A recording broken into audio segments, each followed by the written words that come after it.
Hey, what's up, guys? It's Ricky Analog. Haven't done a trade recap in a while. Been really busy with family life, but I'm still trading and still helping over at stocktraders.net chat. But there was an important lesson from a trade I had today, so I figured why not? Let's just do one real fast. But as always, got to do the disclaimer first, guys. Everything we discuss is only for informational purposes. It's not a solicitation to trade. Got to recognize trading is risky, guys. So let's look at the trade. And so it's an Amazon trade. I know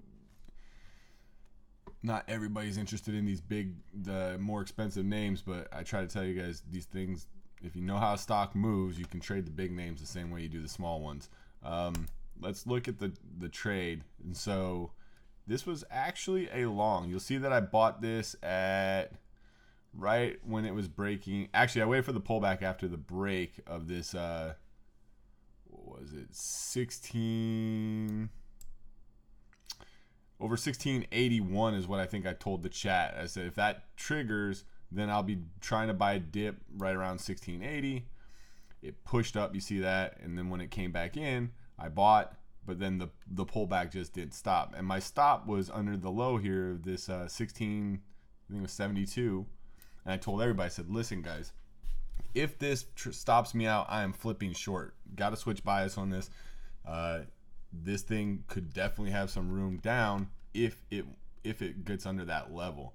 And this is where I always tell people, zoom out, look at the higher time frames, and you can see that even though it had a strong push off the open, this in the bigger scheme of things is really just a lower high to this high up here. And I really thought, if we can take out the opening lows, the first target should be the previous day's closing price. And then after that, you want to see it get through the previous day's lows, and then it's kind of got a bunch of air underneath it, right? And so when it stopped me out, I took the loss. It was like what? 8 points. I lost 8 points on the initial trade, but then the first cover pretty much made that back, and then after that I just let it work. I think down here was let's see, 1659s, let's call it, and then 52s. I made like 20 points on the very last part of the trade. The real takeaway from this, guys, is the ability to switch bias, especially when you're trading the bigger names that are going to have a correlation to the overall market. So, we're constantly monitoring the SPY and the Qs and kind of seeing what the general trend of the day is going to be. And this thing definitely had a long trigger that I thought was going to go back to high a day, and that was what the initial trade was on that long. But when your trade thesis fails, that's an indication that, and especially if you know how to use the correct stops, guys. For me, if I'm getting long, my stop is the short trigger, and if I'm getting short, my stop is a long trigger.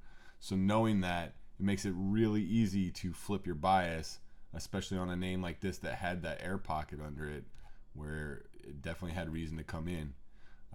And I'm not trying to take bottoms or anything. I'm happy with the piece of that move that I got, and I didn't have to sit there and hold all day. It was just in and out.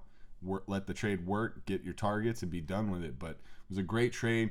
And again, guys, the real takeaway from this is just coming in with the mindset that you can put a trade on, you can be proven wrong, and you can also flip your bias. You don't have to sit there and only play it one way.